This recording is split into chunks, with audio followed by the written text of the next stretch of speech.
Hey everybody, Jim Wiegand here with 199seconds.com to one last time talk to you about emotional hoarding.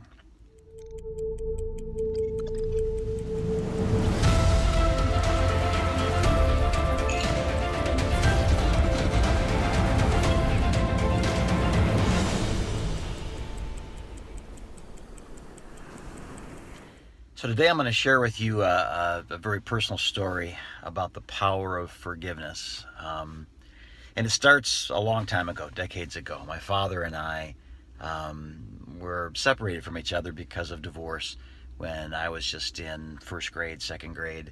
And that was kind of the end of our relationship as father and son in a lot of ways.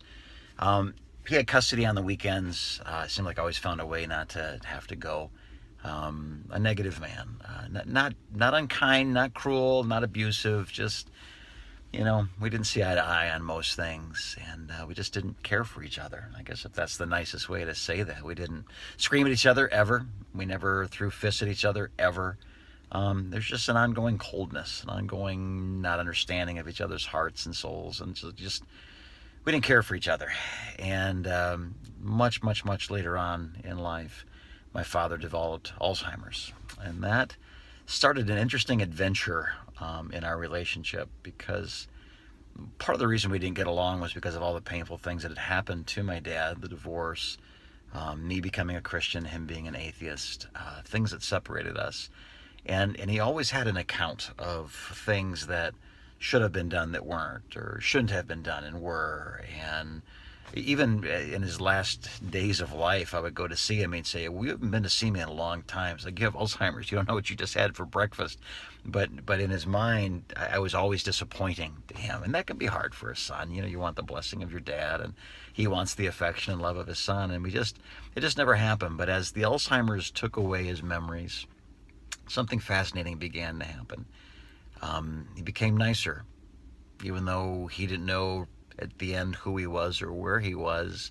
I really began to enjoy my father and get to know him as a man, not as an engineer, not as a divorced person, not as a hurt person, not as an angry person. He never had the mechanism inside of him to ever let anything go, but always just stayed. If you hurt him, there was no way for him to ever forgive, to ever make it go away. But now that Alzheimer's had erased all of those transgressions, what was left was a kind man that I did get along with, and that I miss. So I share that story with you today to say this. I wish emotional Alzheimer's on all of you, that you would forget, that you would forgive, that you'd be able to go back beyond the time when you were hurt and live as if you had not been.